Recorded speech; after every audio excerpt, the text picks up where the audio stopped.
И вот мы отплываем от причала. Наша прогулка по озеру. Как озеро называется, кстати? Так нигде не написано название озера. Это наш проводник, капитан. What's name this lake? Osceola. Osceola? Ah, thank you. I'll tell you in a second.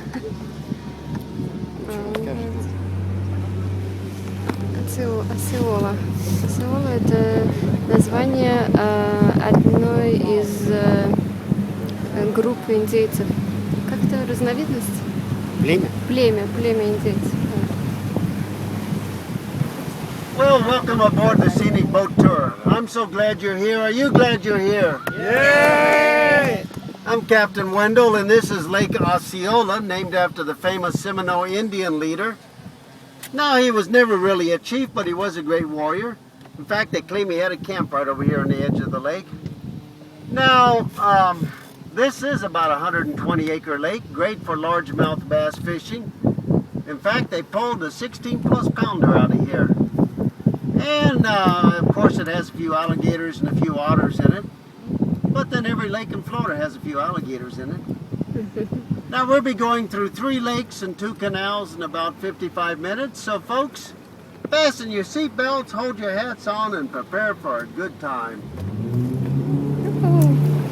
3 озера, 2 канала, да?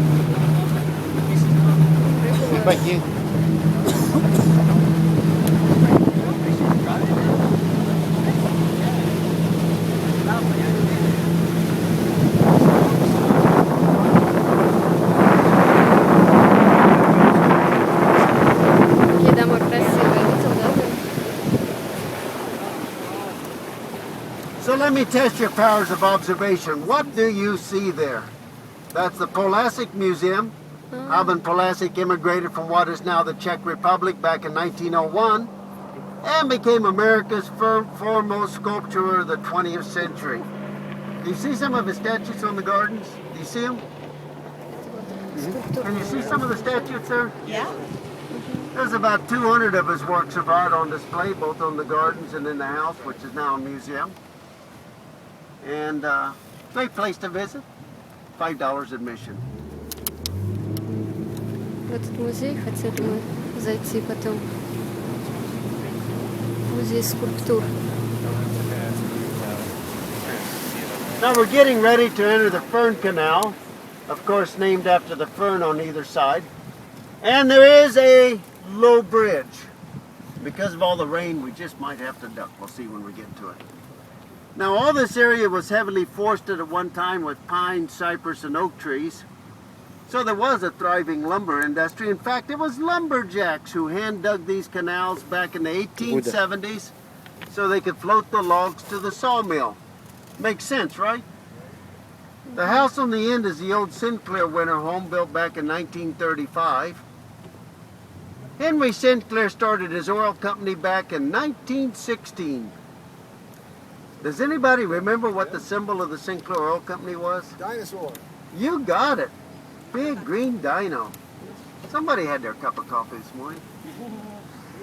Now, does everybody see the little white sign up ahead here? Do you see that? Yep. You want me to do it? Well, actually, the sign's turned around backwards. It's for those entering the lake, not the canal. Такой узкий канал. Так интересно. These canals are only about 3 feet deep. And since the water is fairly clear, you can often see fish in the canal. However, I've never seen an alligator in here. Who knows? Maybe they're here only at nighttime. And if you look to the left, look at that massive pine tree over there. They did so much logging, they didn't leave too many of those, but there's one.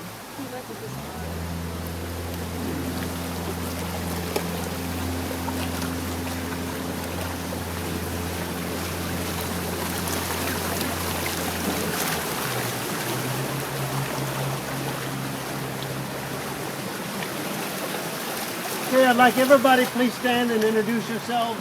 Oh, be careful. Oi. Oi.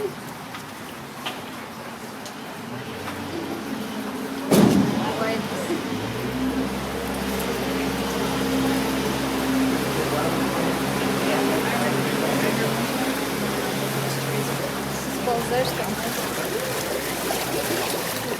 see a fern alongside the bank is called Boston fern. But give me a break, folks. It's a native of Florida, so what's with the Boston thing, huh?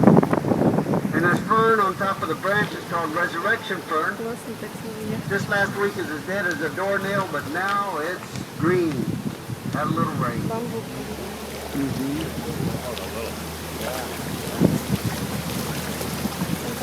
Гора.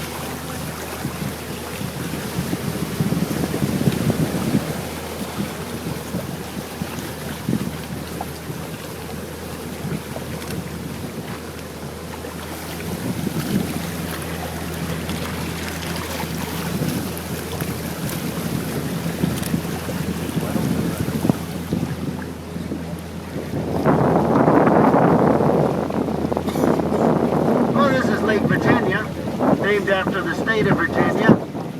It's about a 240-acre lake, which makes it about double the size of Lake Osceola. But like all the lakes, it's only about 20 feet deep. And it is a home of Rollins College over here. We'll go by that in just a bit.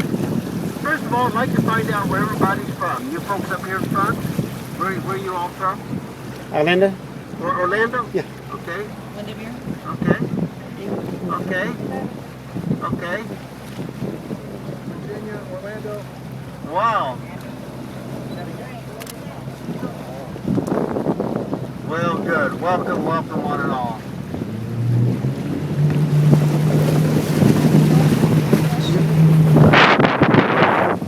Now there's 6 lakes on this chain of lakes, and that little canal goes over to Lake Mizell, which is the smallest, only 60 acres, named after David Mizell, who was the first person that settled in this area.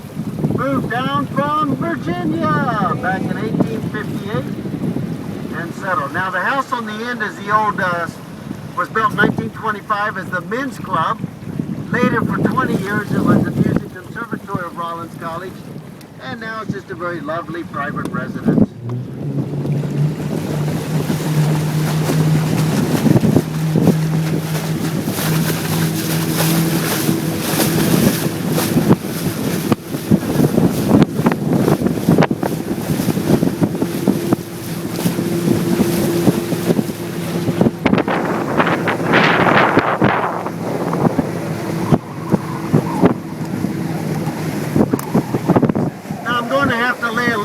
On you. Is that all right? Yeah. Charles Morse helped co-found the city of Winter Park. He helped co-found the college. And in 1904, he purchased 200 acres here of orange groves, and he paid $600 for it. His estate sold it in the late 1990s for $35.5 million. But it's Winter Park's last major development called Windsong. But how would you like to live there and see, because it has a lake in the back and a lake in the front, see? Very exclusive piece of real estate. How would you like to live there and see the sun come up over the lake in the morning and then set over the lake in the evening? Pretty cool, huh?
By folks from the Congregational Church who felt they should bring higher education to the wild Florida frontier. Started with 66 students. Tuition was $128 and 2 books in the library, the Bible and a dictionary. We have a winner. The library today has over 300,000 volumes.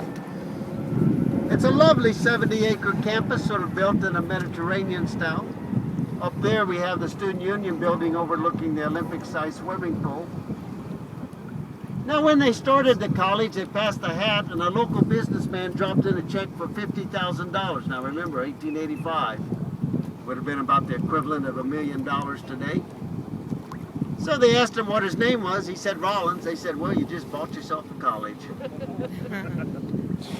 It's been ranked the #1 college in the whole Southeast, and that is for 6 years in a row. Now we're talking private liberal arts college. Has one professor for every 15 students, and every professor has a PhD. In fact, more Fulbright scholarships are given to this college than any other, and it has a wonderful business school associated with the college.